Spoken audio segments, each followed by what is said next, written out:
Okay, ladies and gentlemen, I'm called to order our City Council workshop meeting. First we have public comments. And Joe, we've got, you're the only one listed for public comments. Okay. All right. You want to come up here and just identify yourself? You betcha. I appreciate it. You're wanting to talk about noise ordinance and compressed natural gas. Yeah, my name is Joe Craven. One of the reasons I wanted to be here is actually three. One is very short. I've attended the Oklahoma Public Fleet Management Association conference in Muskogee recently, and one of the speakers commented that they had an issue that the city didn't have any specific policy or laws against city employees putting city fuel in their personal vehicles. They found out there was someone that had been running up like thousands of dollars worth of fuel cost, and when they went to try to recoup that, they found out they couldn't because there wasn't any specific policy. So I just wanted to throw that out there. I don't know if that could or... I've actually litigated that in my last city grove. That's called theft. Yeah. So I mean, I don't know what it is. They don't know that we have, but I'm pretty sure theft is an ordinance. Well, like I said, I wasn't sure. That's just something they brought up at that conference, and I wanted to throw out for you. The other one is I work for a company called Heartland Energy Options in Oklahoma City. We convert vehicles to run on compressed natural gas. I've spoken at the county commissioners meeting recently, and I just want to bring that up. If you all ever have any questions on compressed natural gas as a transportation fuel, I'd be more happy to talk to you, work with you, do whatever you can. Okay. But specifically what I came tonight was that there's a noise ordinance on the book here in Guthrie, and when I have read it, it seemed a little vague, is that it didn't have any difference between commercial and residential, if I was reading it correctly. And there's been a problem, mainly down here at the halftime, that there's been violations of the noise ordinance. And I know that I was hoping that Fazil Khan, that owns the halftime, would be able to be here tonight, because as he was wanting to address, could we come up with something more specific, possibly having a decibel meter at a certain distance, something. Right now, I believe the wording of the ordinance is that it can be audible, I think at 50 feet or something like that. And audible depends on how good your ears are. And I hope to work with Fazil on some noise soundproofing of that. But I just want to come and throw out that if there's interest in revising or updating ordinance, I'd be more than happy to work with that as well. Well, there was a meeting actually before this meeting today with a couple of the main players on that issue. Excellent. And I think there was a common ground established on the next step, which is to do much of what you're talking about with looking at the ordinance and revising it with a few more specifics. To be shared with those two individuals as well as council members, and we'll move on from there. That'd be great. So it sounds like we were headed in the same direction that you're suggesting. Right. All right, I appreciate it. Yeah. Thank you very much. Good. Thank you. Thank you. Okay. The third item that we have on our agenda is the Fire and EMS Department Annual Update with all kinds of good information. Chief, thank you, guys. Appreciate it. As it states, this is our 2015 annual update, which will show numbers for calendar year 2014. That's the last full year of numbers that we have on our statistics. First slide basically covers an overview. Our fire suppression district covers the Guthrie city limits and our rural fire district that's been assigned by our county commissioners and ACOG.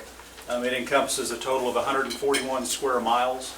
And we also have written mutual aid agreements with 15 other area departments. That's 12 here in Logan County and 3 that are outside of here, Edmond and Deer Creek and Stillwater. Our EMS district roughly covers the eastern 2/3 of Logan County, and rough boundaries on that is basically Highway 74 east to the Payne and Lincoln County line, north to the Noble County line, and south to Waterloo. Our response area it's over 450. It's actually 473 exactly right now is the area we cover as far as response. We currently receive property tax revenue of 3 mills from all properties within the Guthrie School District, which is roughly about it's a little less than half of the total area that we cover that we get funded for with property tax. And then there's a little line there on the bottom. It looks like as of next Monday, unless something changes, we're in discussions with Crescent Ambulance District. They're having some issues over there manpower-wise that we're going to look into, at least step in the interim and help cover their area for now, and then we'll have further discussions on what they're going to do permanently over there. Do you have any sense of how long that might be? Not really. It could be permanent. If you talk to them today, it's permanent. But, you know, a lot of them are still in shock about it happening. They've got a manpower issue over there, and the funding's really not there to justify a standalone service that's paid. They've basically, the way they've operated in the past for 30-something years is a semi-volunteer paid-on-call status, and a lot of the folks that have done it in the past are just burned out and wore out, and they've been doing it forever, and there hadn't been any new blood come in and take their place, and they're kind of almost giving up in a way. They've had kids that were doing it when they were younger. You know, they get older, get married, and move off, and the ones that have been doing it a long time are just tired.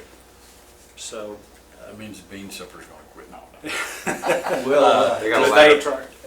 But their ambulance board has a special called meeting Friday evening that I'll be at, along with the state EMS director from the health department, to kind of start working out some of the issues and see where we go from there. So we'll definitely be bringing some stuff back to you in the future on where that's going to go. Does that mean we're going to cover then the whole county? No, Cashin's still in operation, and then we've still got IMSA covering Part of it. 15 square miles or so down in the south central part. Okay. and will we assume any equipment from them? That's all up for discussion at this point. We don't exactly know what their plan is. So, I do, you know, they have 2 ambulances, and I think the city of Crescent may own one of them. It was purchased via a grant years ago, and then the other one I know is lease purchased, and they still owe on it. So, you know, I know they have the money to pay it off if they want to, but I don't know what their plans are at this point. So, myself and one of the District 3 County Commissioner have had several discussions with their director, but not with their board. I know the commissioners had discussions with their board, but I haven't, and that's what the purpose of this meeting is Friday, is to kind of go over what we're going to do and how things will go from there. So we'll definitely be bringing you back some updates as they become available. Good. On our employee side, we have 27 full-time employees on shift. It's 3 shifts with 9 personnel each. They work a 24-hour shift rotation. There's 1 battalion chief on each shift that serves as a shift commander.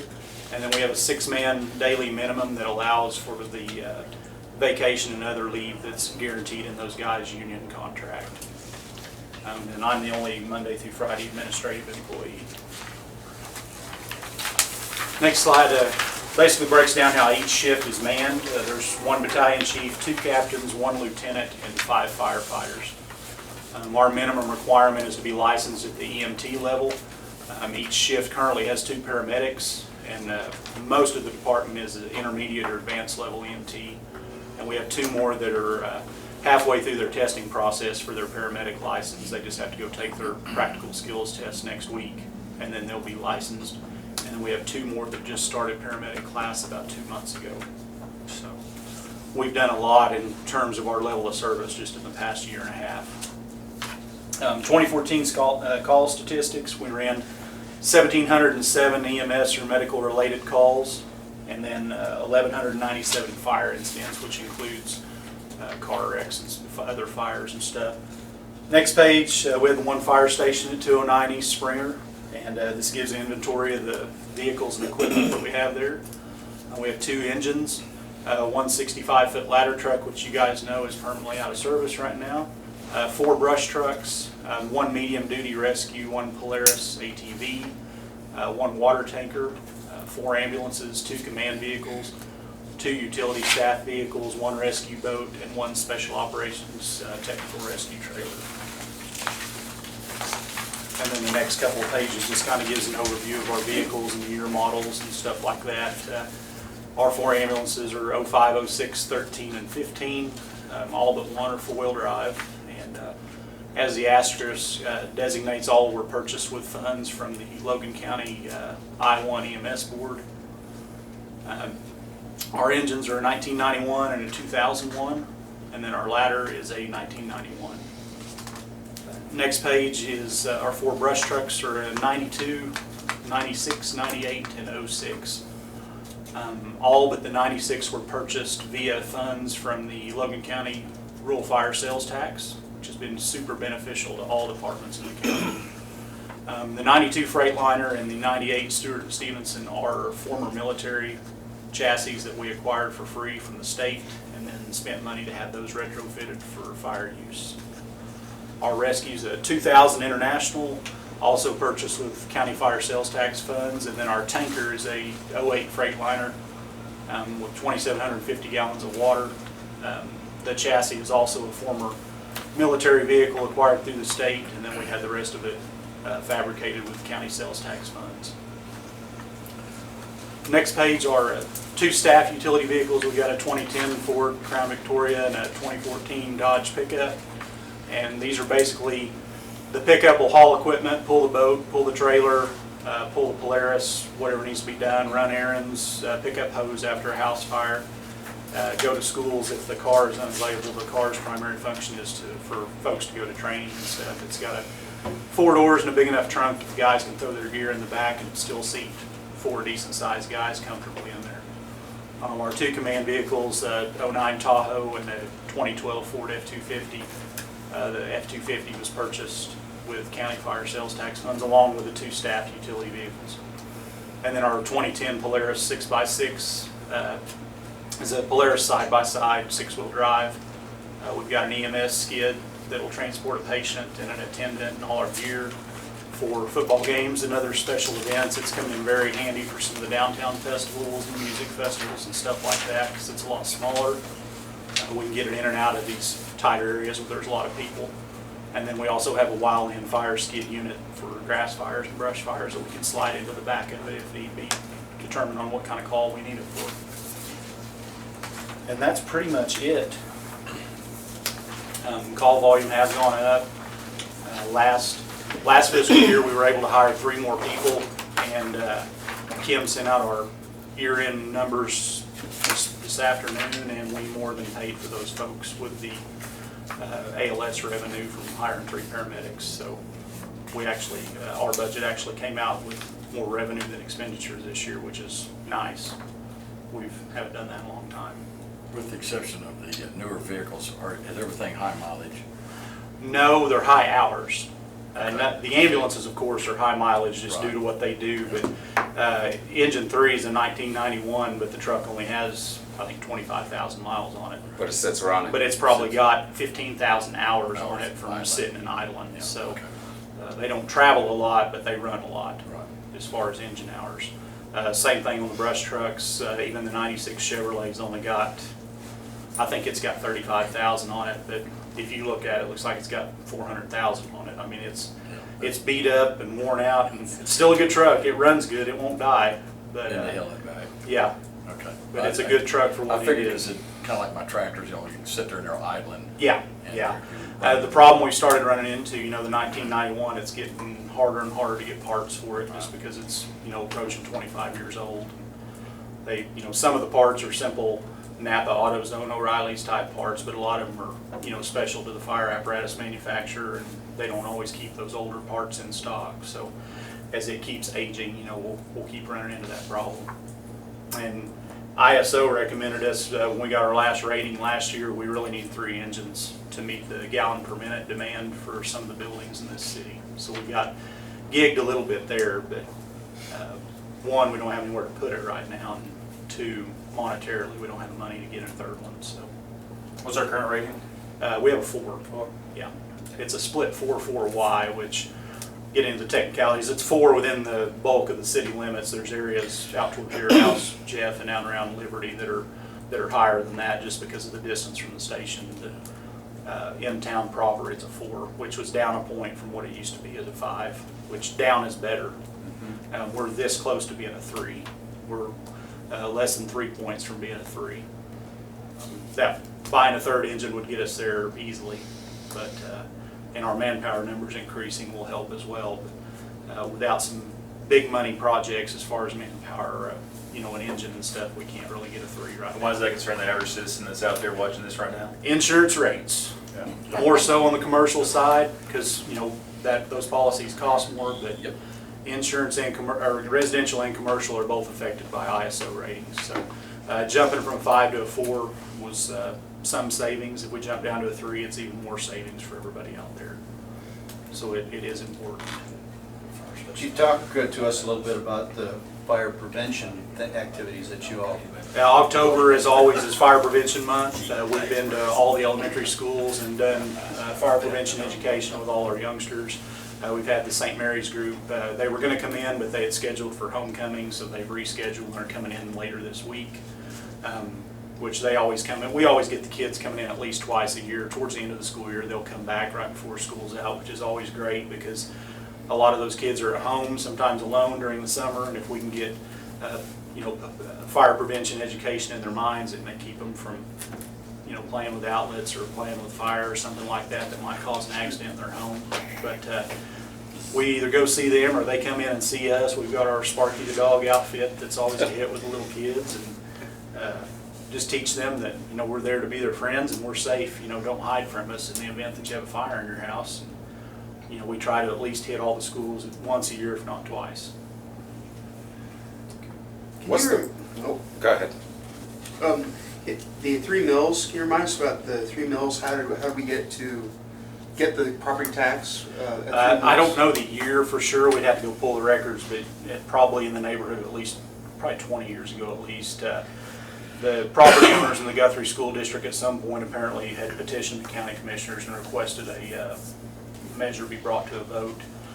There's currently 3, what they call, by state question, it was 522, so they call them 522 districts. There's 3 in the county right now, and that's the Guthrie School District, Cashin School District, and Crescent School District. And the max you can collect on those is 3 mills. All 3 districts are currently at 3 mills, and that's property owners within that area, which is Guthrie School District, all pay that 3 mills on their property tax every year, and that funding goes to the I-1 EMS board, which is made up of 5 members here in the county, and then they have a contract with the city of Guthrie to provide the service for their area. And if we end up entering into a contract with Crescent's 522 board, it'll be between the city of Guthrie and that district. So we already handle Crescent's fire, right? No, they have their own fire department. Okay, that's what I was wondering. What's their call volume look like? The fire department, they probably run in the neighborhood of 150 calls a year. Their fire department's not super busy, but So a tenth of us, probably. Do they have EMS? they have their own. They have an ambulance district that's separate. It's not a city entity. It's its own function. So we wouldn't be dealing with that, it'd just be fire. No, No, it'd be this is EMS. for Or the IRM? This is their EMS, not This is their fire. everything. Oh, okay. Yeah, this is their EMS area. Okay. It's fire and EMS, right? No, we don't Just have EMS. anything to do with the fire department. Just EMS. Just the EMS side, yes. Which we do in several other areas, you know, Coyle, Langston, the Oak Cliff, Woodcrest area. We're already doing that with them now. So, And your EMS responses at 1,700, does that include transport between facilities? Yes, So it it includes does. if they need to send somebody from Logan Yes. Hospital?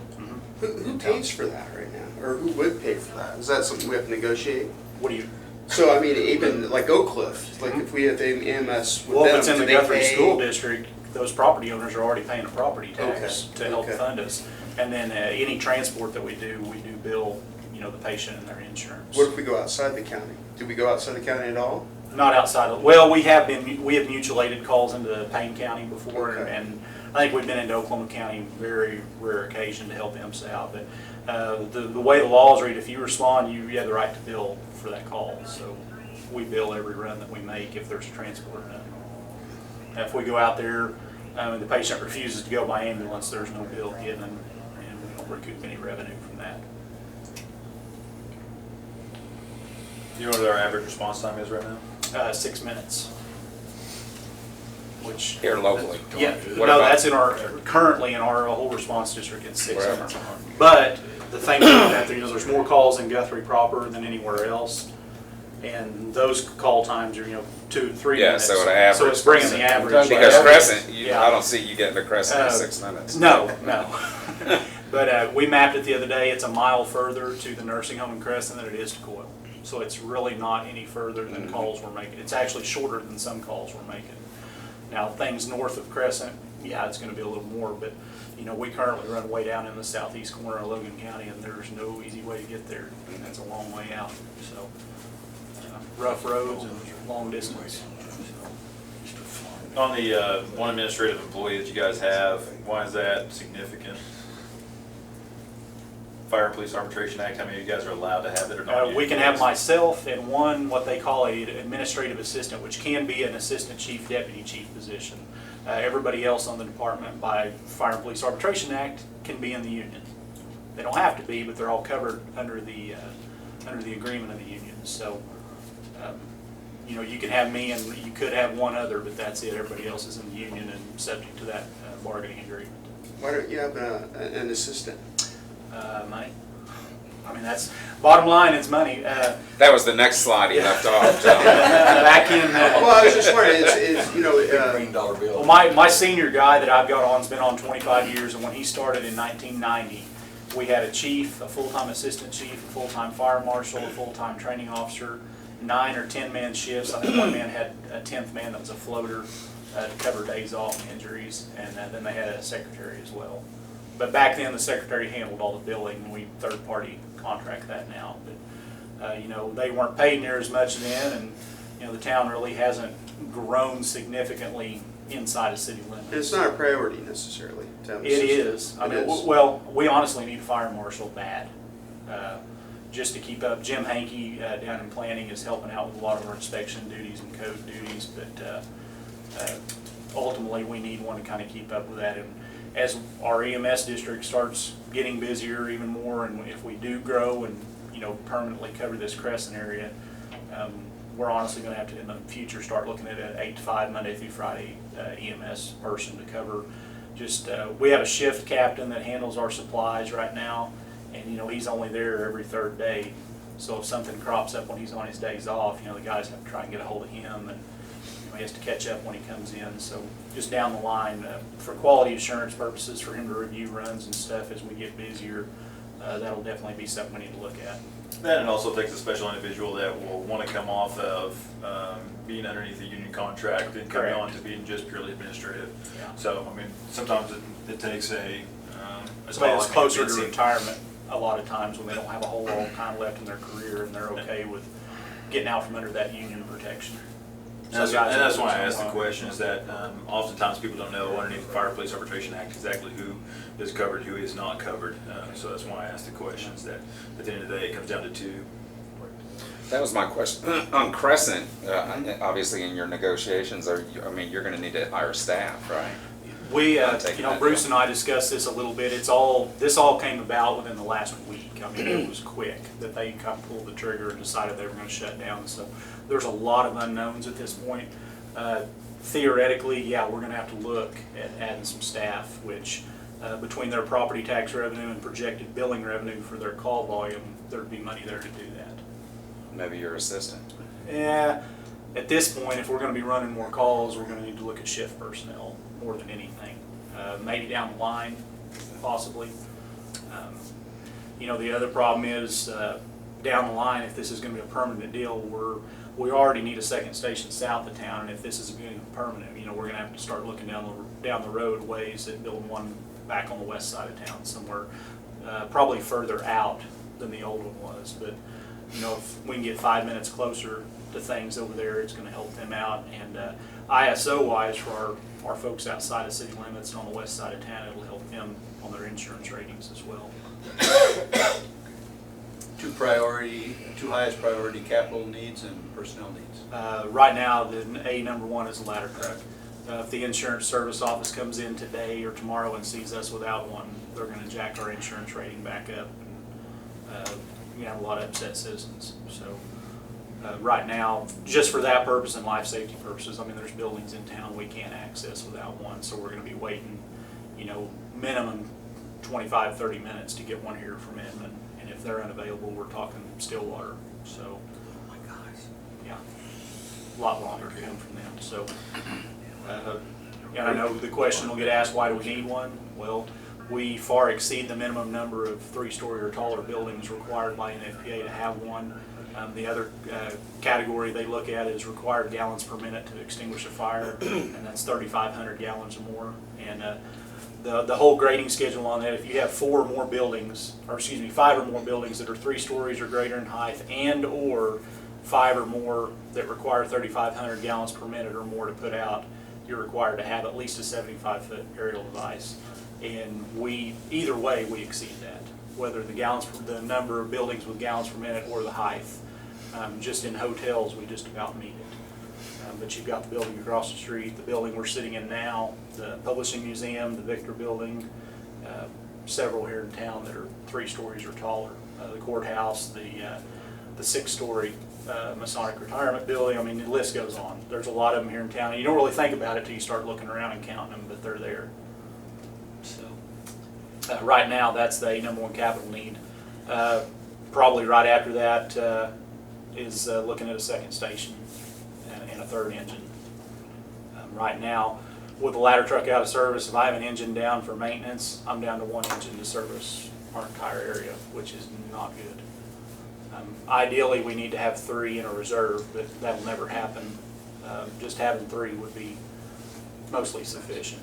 Yeah. So you said another station? Yeah, we need one for the way the insurance ratings come out. It's 5 road miles from the station. We have a lot of area within city limits that exceed that. Guthrie Lake.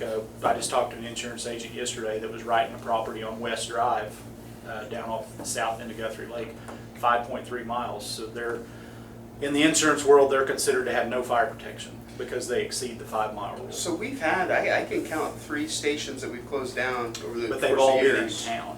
Oh, we need some outside We need some of town. outside. Yeah, our city limits has grown to the south. Right. I guess 1972, but shortly thereafter. But you've got like Oakwood Drive down off Forest Hills on the south end of Liberty. If we built a station at Sooner and Division, we would be right at 5.0 miles from that Oakwood addition. So that's the minimum.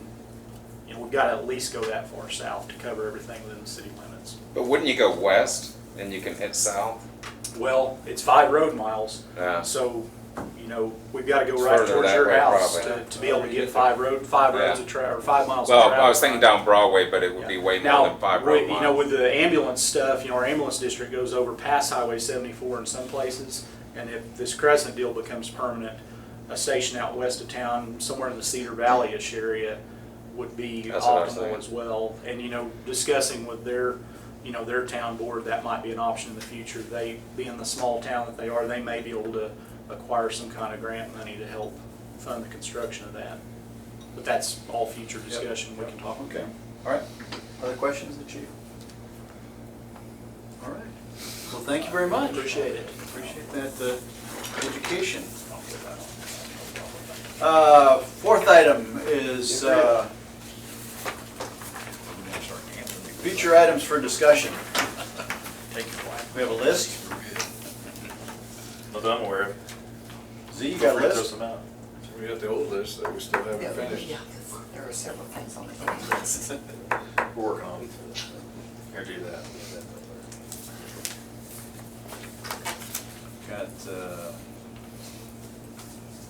Got a list of about 7 or 8, but I think they're all on the existing list. Sales tax, signage, drilling requirements, Cottonwood Dam, ladder truck, Excelsior Building, committee review schedule. All being worked on. As we progress them, we'll bring them to you. I'm sure I missed a few, but Ed's probably got them. I think that pretty well covers them. Anybody else have something to add to that list? None of them are related. Yeah. Okay. Guess we are out of business. We're adjourned, ladies and gentlemen. Thank you very much.